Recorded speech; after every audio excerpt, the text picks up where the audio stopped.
Hello friends, இனி நம்ம இந்த வீடியோவில் எதை பற்றி பார்க்க போகிறோம் அப்படின்னா, நம்ம ரீசெண்டாக எல்லாமே பார்த்துருப்போம். இந்த டயர்ஸ்க்கெல்லாம் பார்த்தோன்னா நைட்ரஜன் கேஸை ஃபில் பண்ணுறது வந்து பயங்கர ட்ரெண்ட் ஆகிட்டு இருக்கு. அதுவும் எல்லா பெட்ரோல் பம்ப்ஸ்லும் பார்த்தா இந்த நைட்ரஜன் கேஸ் அப்படின்ற ஒரு கேஸை வந்து வச்சுருப்பாங்க. அதுதான் வந்து எல்லாரும் ஃபில் பண்ணுவாங்க. ஓகேங்களா, இந்த நைட்ரஜன் கேஸ் அப்படின்றது வந்து அதில் என்ன இருக்குது, எதனால் அந்த நைட்ரஜன் கேஸ் எல்லாரும் ப்ரிஃபர் பண்ணுறாங்க, அதனுடைய அட்வான்டேஜஸ் என்ன, இதில் ஏதாச்சும் டிஸ்அட்வான்டேஜ் இருக்கா அப்படின்றத இந்த வீடியோவில் பார்க்க போகிறோம். ஆக்சுவலாக இந்த நைட்ரஜன் கேஸ் அப்படின்றது வந்து ரீசெண்டாக வந்து பெட்ரோல் பம்ப்ஸ் அந்த இடத்துல தான் வச்சிருக்காங்க. இது வந்து ஏரோப்ளேன் டயர்ஸ்க்கெல்லாம் பார்த்தோன்னா ஹீலியம் கேஸ் ஃபில் பண்ணுவாங்க. எதுக்காக ஹீலியம் கேஸ் அப்படின்னா, அது வந்து லைட் வெயிட்டாக இருக்கும். லைட் வெயிட்டாக இருக்கிறதுனால நான் அந்த வெயிட் வந்து ஏரோப்ளைன் பறக்கிறதுக்கு தேவையான அந்த வெயிட் வந்து ரொம்பவே குறைக்கும் அப்படின்றதுக்காக அது வந்து ஏரோப்ளைன்ஸ் யூஸ் பண்ணுறாங்க. ஆனால் நம்ம டயர்ஸ்க்கெல்லாம் வந்து ஏன் நைட்ரஜன், ஏன் ஏர், அட்மாஸ்பியரிக்கில் இருக்க ஏர் வந்து யூஸ் பண்ணிட்டு இருந்தோம் இல்லைங்களா இத்தனை நாளாக, இத்தனை வருஷமா. ஸோ அது இல்லாமல் நைட்ரஜன் கேஸ் ஏன் யூஸ் பண்ணுறோம் அப்படின்னா, இந்த அட்மாஸ்பியரிக் ஏரில் பார்த்தோன்னா ஈரப்பதம் இருக்கும். அந்த ஈரப்பதம் என்ன ஆகும் அப்படின்னா, நம்ம டயருக்கு உள்ள இன்கேஸ் வந்து டியூப்லெஸ்ஸாக இருந்துச்சு அப்படின்னா அந்த டயருக்குள்ளே இருக்கிற அந்த ரிம்மை என்ன பண்ணோம் அப்படின்னா ஆக்சிடேஷன் பண்ண வைக்கும். அதான் இந்த ஈரப்பதம் வந்து ஆக்சிடேஷன் பண்ண வச்சுன்னா ரஸ்ட் துருப்பிடிக்க ஆரம்பிக்கும். இதனால் வந்து டயர் வந்து குயிக்காக வேர் ஆகிறதுக்கு, அதாவது தேய்மானம் ஆகிறதுக்கோ இல்லை பஸ்ட் ஆகிறதுக்கோ நிறைய வாய்ப்புகள் இருக்குது. அப்படின்றதுனால என்ன பண்ணுவோம்னா, இந்த அட்மாஸ்பியரிக் ஏரை கட் பண்ணிவிட்டு இந்த நைட்ரஜன் கேஸ் அப்படின்னு பார்த்தோன்னா ஒரு இன்னட் கேஸ், வேறு எதனோடையுமே வந்து துணை புரியாது. அதாவது எந்த ஒரு ரியாக்ஷன், கெமிக்கல் ரியாக்ஷன் நடக்காது.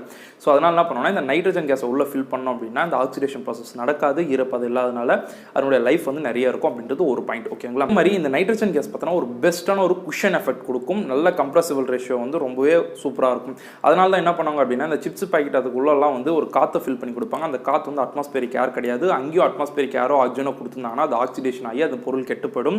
அந்த இடத்துலையும் அந்த பேக்கிங்கில் யூஸ் பண்ணுறது பார்த்தா நைட்ரஜன் கேஸ், அது வந்து அதனோட கெமிக்கல் ரியாக்ஷன் நடக்காது.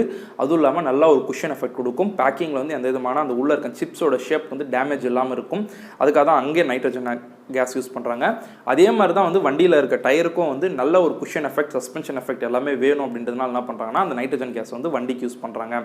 அது மட்டும் இல்லாமல் அந்த நைட்ரஜன் கேஸ் ஃபில் பண்ணோம் அப்படின்னா அந்த காற்று வந்து ரொம்ப குயிக்காக குறையாது. ரொம்ப குயிக்காக குறையாதனால என்ன ஆகும்னா, அந்த ப்ரெஷர், அதாவது ஏர் ப்ரெஷர் வந்து கான்ஸ்டண்ட்டாக மெயின்டைன் ஆகும்.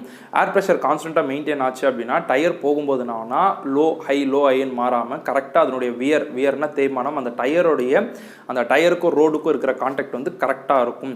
இன்கேஸ் வந்து லோ ப்ரெஷராக இருந்துச்சு அப்படின்னா, அதாவது உள்ள காற்று வந்து கம்மியாக இருந்துச்சு அப்படின்னா ஆட்டோமேட்டிக்காக டயர் வந்து ரொம்ப அதிகமாக ப்ரெஸ் ஆகும். ரொம்ப அதிகமாக ப்ரெஸ் ஆகும்போது வந்து ரொம்ப தேய்மானம் இருக்கும். இதனால் டயர் குயிக்காக போயிடும். இது வந்து இந்த அட்மாஸ்பியர் ஏரை ஃபில் பண்ணோம் அப்படின்னா அது கொஞ்சம் தூரம் போவோ இல்லை கொஞ்சம் நாள் போவோ என்ன ஆகும் அப்படின்னா ஆட்டோமேட்டிக்காக வந்து அதனுடைய ப்ரெஷர் குறைஞ்சி டயருக்கு வந்து டேமேஜஸ் கொடுக்க வாய்ப்பு இருக்குது. ஆனால் இந்த நைட்ரஜன் கேஸ் ஃபில் பண்ணால் ரொம்ப நாளைக்கு வந்து லைஃப் நல்லா இருக்கும். அது மட்டும் இல்லாமல் இந்த காற்று ஃபில் பண்ணோன்னு வச்சுக்கோங்களேன், அந்த டயர் வந்து ரொம்ப தூரத்துக்கு ரொம்ப வேகத்தில் போகும்போது அந்த டயருக்கும் ரோடுக்கும் இடைப்பட்ட அந்த கேப்பில் ஏற்படக்கூடிய அந்த உராய்வுனால ஏற்படக்கூடிய அந்த ஃப்ரிக்ஷன், அதாவது அந்த ஃப்ரிக்ஷனால் ஏற்படக்கூடிய அந்த ஹீட்னால என்ன ஆகும் அப்படின்னா அந்த டயர் ஃபுல்லாகவே ஹீட் ஆகும். டயர் ஃபுல்லாக ஹீட் ஆகும்போது உள்ளே இருக்க காற்றும் ஹீட் ஆகும். உள்ளே இருக்கிற காற்று வந்து கம்ப்ரஸ்டு ஏர், ரொம்ப ப்ரெஷராக இருக்கும்.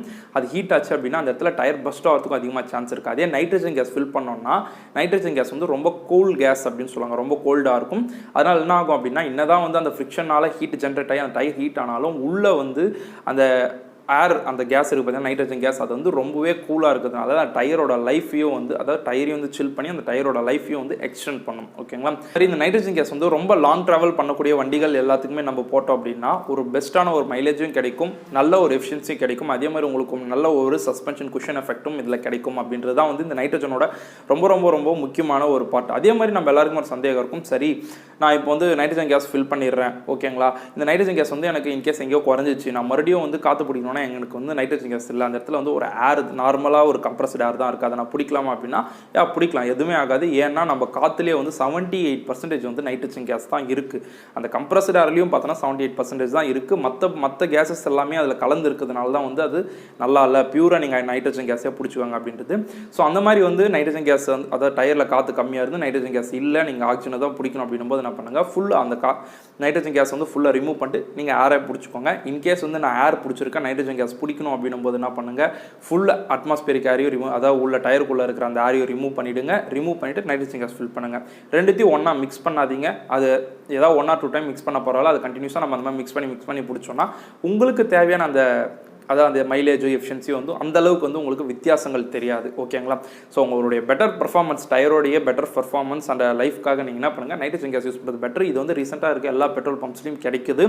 அதுவும் இல்லாமல் இது வந்து இதில் இருக்க ஒரே ஒரு டிஸ்அட்வான்டேஜ் என்னன்னா சில இடத்துல வந்து இது வந்து காசு கொடுத்து தான் ஃபில் பண்ணுற மாதிரி இருக்கும். அந்த காசு கொடுத்து ஃபில் பண்ணுற இடத்துல நார்மலாக இருக்கிற காசோட இது வந்து அதிகம். அதான் நார்மலான ஏரை பிடிக்கிற அந்த காசை விட இந்த நைட்ரஜன் கேஸ்க்கு வந்து அதிகமாக இருக்கும். அதுவும் இல்லாமல் இந்த நைட்ரஜன் கேஸ் வந்து அந்தளவுக்கு எல்லா இடத்துலையும் கிடைக்காதனால இது ஒரு டிமாண்டாக இருக்குது. மற்றபடி இதில் எந்த டிஸ்அட்வான்டேஜும் இல்லை. ஸோ தைரியமாக உங்களுடைய டயருக்கு வந்து நீங்கள் நைட்ரஜன் கேஸ் பிடிச்சிக்கலாம். இது வந்து ஒரு குட் ரிசல்ட்டாக கிடைக்கும் அப்படின்றத இந்த வீடியோவில் ஒரு சின்ன இன்ஃபர்மேஷன். அண்ட் வேற ஒரு வீடியோவில் வேற ஒரு யூஸ்ஃபுல்லான இன்ஃபர்மேஷன் வந்து மீட் பண்ணுறதுக்கு stay tuned. Take care. By.